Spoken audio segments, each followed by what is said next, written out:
Վերջին շրջանում Կիև-Վաշինգտոն տարաձայնությունները խորացել են։ Դրանք մասնավորապես վերաբերում են ռուս-ուկրաինական հակամարտության կարգավորման հեռանկարին, Ուկրաինայի կողմից հնարավոր զիջումներին, անվտանգության երաշխիքներին եւ գլխավորապես Կիևին ռազմական աջակցությանը, որն ի դեպ Վաշինգտոնը ժամանակավորապես դադարեցրել է։ Թրամփը բազմիցս մտահոգություն է հայտնել, որ Վաշինգտոնը ավելի շատ է ծախսում Ուկրաինայի վրա, քան Եվրոպան։ Միացյալ Նահանգների նախագահը նաեւ հայտարարում է, ցանկանում է հազվագյուտ մետաղների եւ այլ ռեսուրսների համատեղ արդյունահանման գործարք կնքել Կիևի հետ եւ այդպիսով փոխհատուցում ստանալ 2022 թվականից Ուկրաինային ամերիկյան աջակցության դիմաց։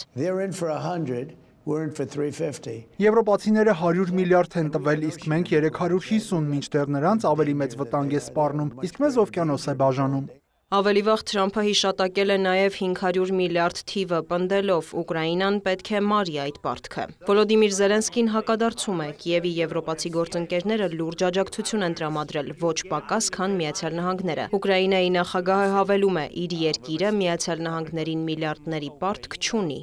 Հազվագյուտ մետաղների գործարքը կարող է մեծ հաջողություն դառնալ, սակայն պետք է հասկանալ, որ այն չի ենթադրում ոչ 500, ոչ 350, ոչ 100 միլիարդ դոլարի պարտքի մարում։ Ըստ Զելենսկու, Ուկրաինան պատերազմի վրա ծախսել է 120 միլիարդ դոլար, Եվրոպան եւ Միացյալ Նահանգները 100 միլիարդ դոլար։ Պատրաստ չեմ ընդունել, որ Միացյալ Նահանգների օգնությունը պարտքով էր։ Նախորդ վարչակազմի հետ պայմանավորվել էինք, որ խոսքը հատուկ դրամաշնորհների մասին է, մանրամասնել է նախագահը։ Ընդհանուր առմամբ Ամերիկայի Միացյալ Նահանգները մեզ տվել է մոտ 67 միլիարդի զենք եւ 31.5 միլիարդ ուղիղ ֆինանսական օգնություն։ Այսպիսով հաշվի առնելով կողմերի հնչեցրած իրարամերժ հայտարարությունները, իրականում ինչ ծավալի աջակցություն է տրամադրել Ուկրաինային Արևմուտքը վերջին 3 տարում։ Նախ հարկ է նշել, որ Կիևը դաշնակիցներից աջակցություն է ստանում ռազմական, ֆինանսական, հումանիտար, էներգետիկ եւ այլ ոլորտներում։ Ըստ ԱՄՆ Կոնգրեսի հատուկ տեսչական ծառայության պատերազմի մեկնարկից ի վեր ամերիկյան կողմն Ուկրաինայի համար հատկացրել է 182.8 միլիարդ դոլար։ Այս թիվը ներառում է նաեւ ուկրաինական զորքերի ուսուցումը եւ ԱՄՆ զենքի պաշարների Ծառայության տվյալով Կիևը նշված գումարից ստացել է 83.4 միլիարդը։ Գերմանական Քիլի համաշխարհային տնտեսության ինստիտուտի համաձայն էլ 2022-ից 24 ընկած ժամանակահատվածում ամերիկյան աջակցությունը կազմում է ավելի քան 114 միլիարդ դոլար, մինչդեռ ըստ նույն հետազոտության եվրոպական երկրների փոխանցած աջակցությունը հատում է 130 միլիարդը։ Իսկապես թվերում կան որոշակի հակասություններ։ CNN-ը հաշվարկել է, որ ամերիկացիներն Ուկրաինային շուրջ 69 միլիարդ դոլարի ռազմական օգնություն են տվել, Եվրամիությունը 54, իսկ մյուս երկրները 17։ Ինչ վերաբերում է ֆինանսական եւ հումանիտար օգնությանը, ապա Եվրամիությունն ավելի շատ է տվել, քան Միացյալ Նահանգները 56 միլիարդը 50-ի դիմաց։ Այնպես որ կարող ենք ասել, որ Միացյալ Նահանգների եւ Եվրոպայի ընդհանուր աջակցությունը գրեթե հավասար է, թե որտեղից է Թրամփը վերցրել 350 միլիարդ դոլար թիվը բարդ է ասել։ Քաղաքագետի խոսքով ճիշտ է եւ այն, որ Վաշինգտոնն ավելի շատ միջոցներ է հատկացրել, բայց գործնականում Եվրամիությունն է ավելի շատ տրամադրել Ուկրաինային, քանի որ ամերիկյան հատկացումների մեծ մասը ծախսվել է ներքին ռազմական արդյունաբերության եւ Միացյալ Նահանգներում աշխատատեղերի ստեղծման վրա։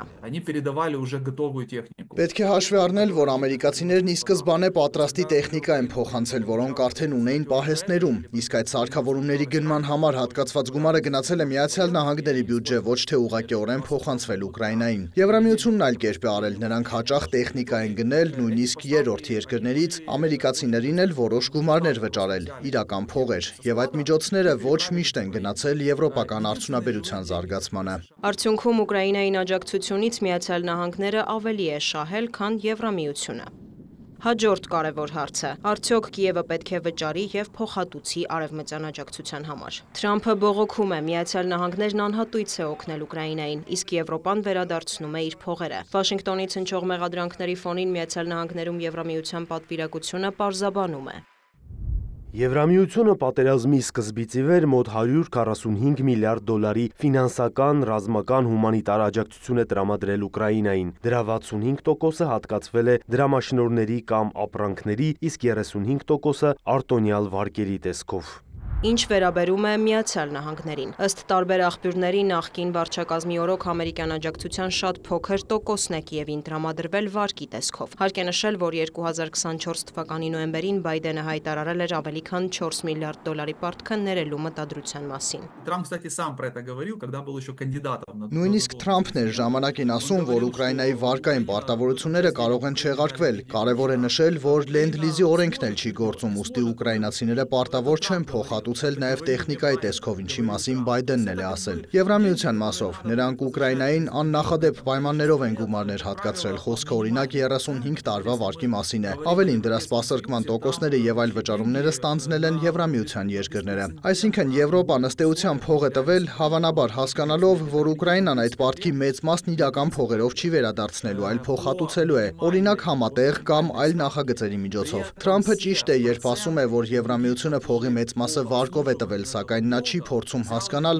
այդ գործարքների էությունը։ Ուկրաինային եվրոպական աջակցությունը եւ դրա փոխհատուցումն իրականացվում են նաեւ ռուսական սառեցված ակտիվներից ստացվող եկամուտների հաշվին։ Վերջերս Դոնալդ Թրամփի հետ հանդիպմանը Ֆրանսիայի նախագահ Էմանուել Մակրոնը հայտարարել է, որ Եվրոպայում 230 միլիարդի ռուսական սառեցված ակտիվներ կան։ Последняя помощь, например, которую Украина получала. Օրինակ վերջին փաթեթը, որ Ուկրաինան ստացել է Միացյալ Թագավորությունից, մասամբ ծածկվում է այդ սառեցված ակտիվների եկամուտներով։ Իրավական տեսանկյունից ամեն ինչ շատ լավ է։ Ռուսական ավելի քիչ ակտիվներ կան նաև Միացյալ Նահանգներում, բայց քանի որ նրանք փորձում են սերտացնել հարաբերությունները Ռուսաստանի հետ, դժվար թե դիտարկեն ռուսական ակտիվների եկամուտներն օգտագործելու տարբերակը։ Այսպիսով, Ուկրաինային արևմտյան աջակցության ծավալների մասին տվյալները հակասական են եւ անորոշ, սակայն հստակ է, որ Միացյալ Նահանգներից 350 կամ 500 միլիարդ դոլարի հատկացումների մասին պնդումները հեռու են իրականությունից։